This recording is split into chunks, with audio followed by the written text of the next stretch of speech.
hear from our esteemed chief guest, Honorable Justice Sri Devan Ramachandran sir, somebody who's been a profound follower or rather believer of this concept of Punyam Bungavanam.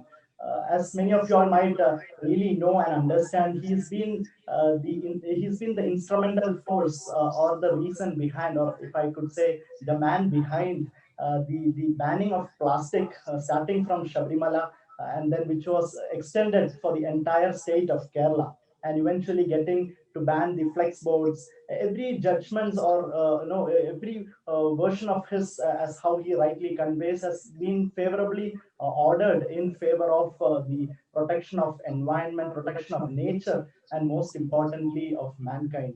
Now, with these few very little words, let me invite and welcome Honorable Justice Sri Devan sir for the formal inauguration and for the inaugural address. Over to you, sir. Swami Sharanam.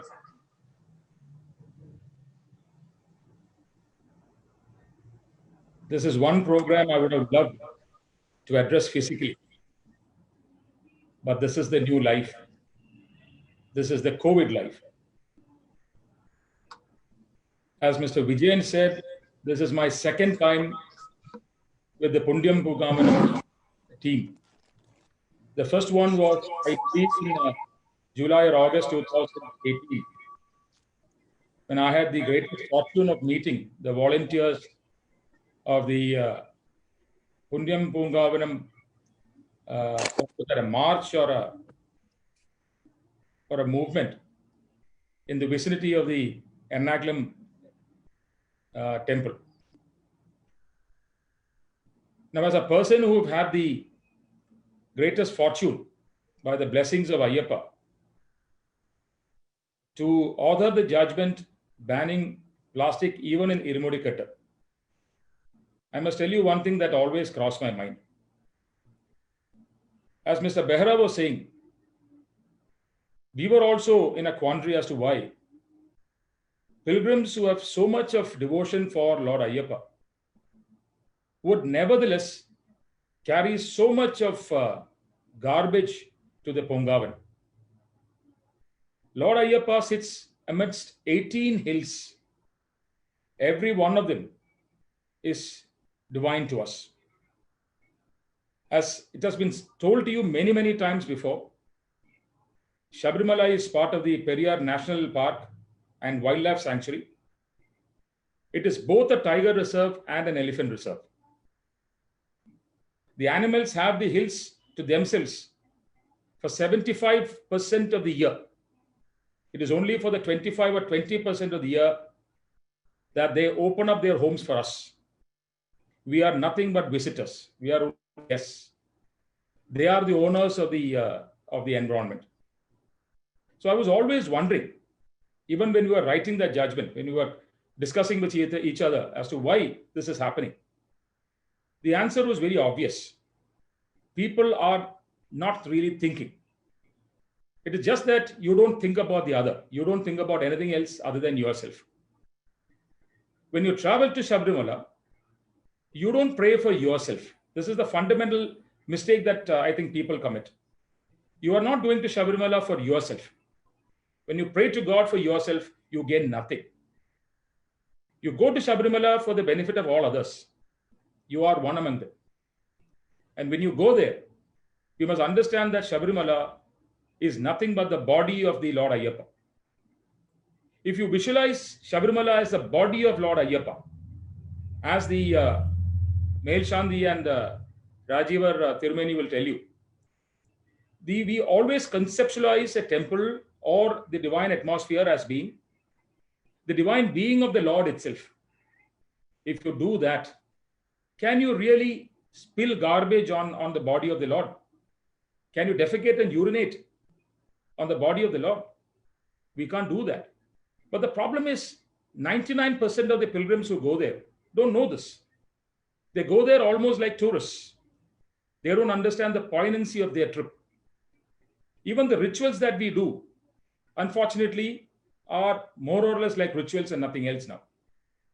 I asked somebody when I was writing that judgment in 2018, what really is the significance of the Nei Tenga, the coconut that you carry filled with ghee?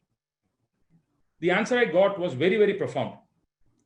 They said that I was told that the coconut signifies our own being, our own body. You clean it externally, connoting the cleanliness that you have to follow. Remove the water out of it, which signifies the abnegation of everything that is material and sensual. Fill it up with oil. With ghee. Ghee. The purest of ghee possible. That is a pure live form. Offer it to Lord Ayyappa. Do the Abhishekam, which becomes, you become part of the Lord. You become part of the infinity. And then eventually, you burn the coconut kernels in the Ari. Look at the thought behind this. You go there, you destroy everything that you carry there, you confine it, consume it to the Ari, to the fire. You come back pure, absolutely nothing, no evil, nothing in your mind. Your body is clean, your mind is pure. You come back clean. You signify your destruction of everything evil in the Ari, absolutely with the nature. This is how it was for centuries until possibly the last 50 or 40 years, when we started carrying the puja materials in plastics and other non-biodegradable materials. Look at the tragedy that we have caused to Lord Ayyappa. We really do not understand the poignancy of what we are doing. I have one thing to say. The police chief said he doesn't understand why people are still doing it in the last 9 years or 10 years. The answer is simple. The Indian experience, both as a lawyer and as a judge now, has been that nobody follows law because of the fear of law.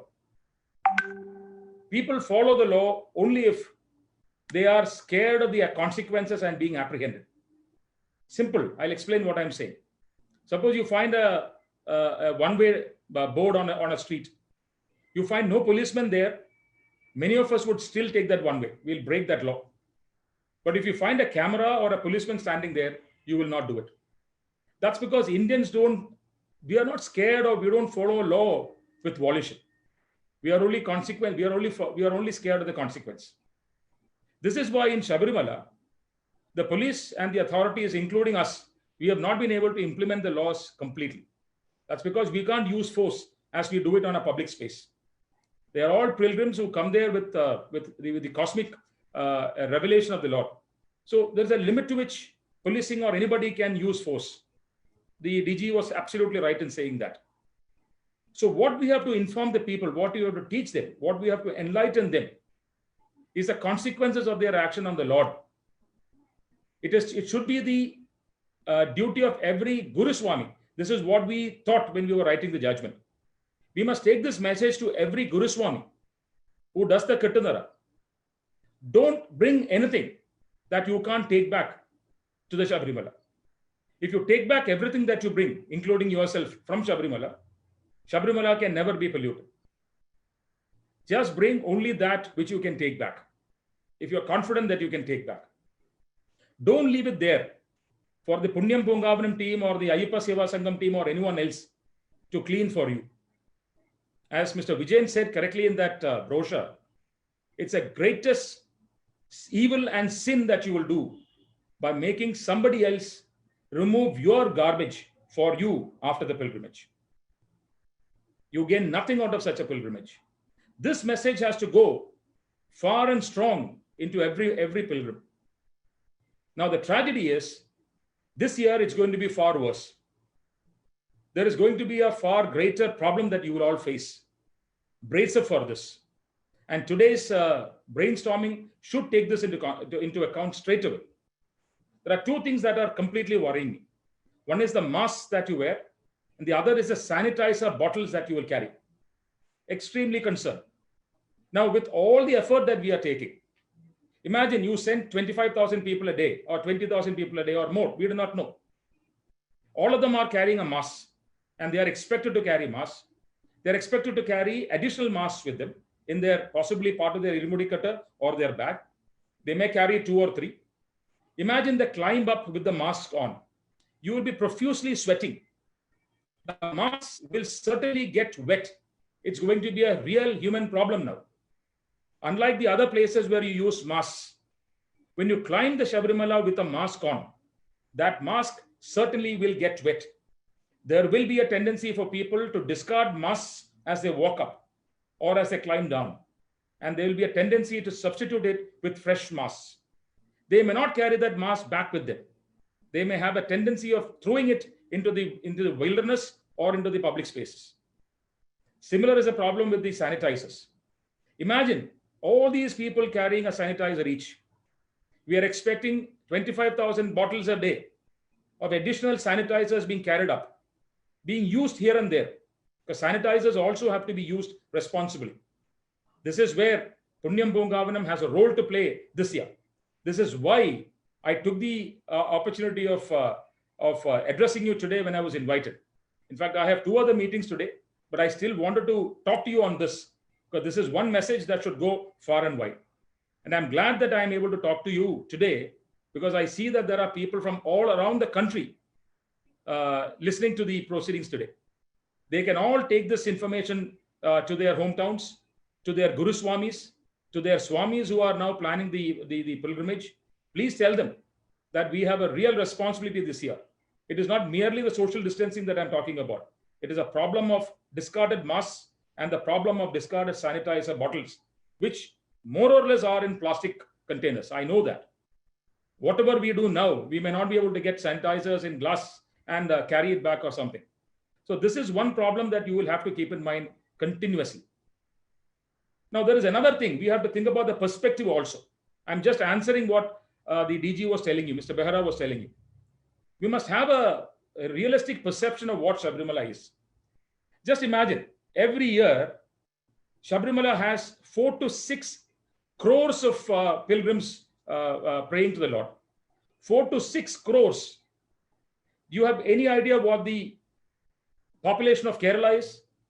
It is just about 3.5 to 4 crores. Imagine in that 2.5 months, we have 1.5 times the population of Kerala visiting Lord Ayyappa or praying to Lord Ayyappa. This is more than the population of most of the states in Kerala, except perhaps Uttar Pradesh or Madhya Pradesh, Bihar, Maharashtra, Rajasthan. Except that, you please see the statistics. The numbers that visit Sabarimala are more than the population of each of our states. Just imagine, it is more than the population of England. England is, to my information, about 5 or 6 crores. It is more than the population of France put together. Look at the enormity of the population.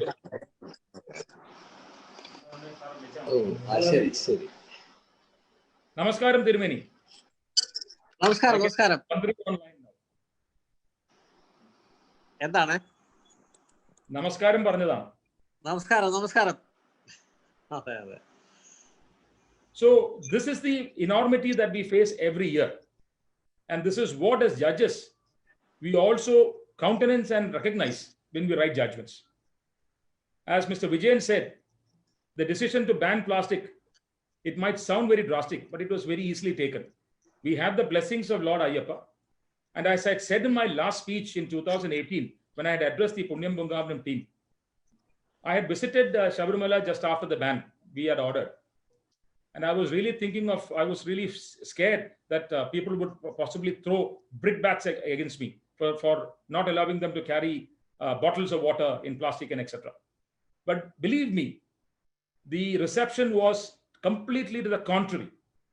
Every Ayyappan found it to be the best thing that the High Court could have done. So deep in our minds, we are aware that this is the right thing to do. It is just that we don't think about it when we do the pilgrimage. If each of us now decide that we will not carry anything that has to be discarded in Sabarimala, Lord Ayyappa will be very, very happy.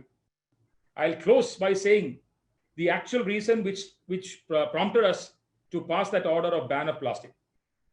We saw a report in newspapers a few months before that of a baby elephant who died an excruciatingly painful death because it had unfortunately ingested plastic and its intestine had become clogged. Just imagine the plight of that poor animal. That animal had wanted to eat. It had thirst. It had the urge to eat, but it couldn't eat because it couldn't defecate. It couldn't be sent out. It had the most excruciating pain any living animal could have gone through. Why did we do that? Merely because we left what we did not want on the pristine temple, on the pristine hills. I don't want to go on too much. Thank you for the time. I think I've taken more than what I had been asked. But I can go on like this for hours and hours. Because for me, Sabrimala is not merely a pilgrimage center. For me, Sabrimala is a part of my life. It is my passion. And I will be part of you for anything that you want out of me. Last year, I had the greatest fortune of being part of the Punyam Poongavanam team. I had gone there. I think I've written my opinion on your logbook. Great work you're doing. But it pained me to see, even last year, there were tons of plastic and garbage being removed by our volunteers. We have to stop this at the source. Let Punyam Poongavanam this year take upon itself the task of informing every Guruswami in India the message of the Lord Ayyappa. Let's do that. And that should be the result of the brainstorming this morning. Thank you very much. And Swami Sharanamake.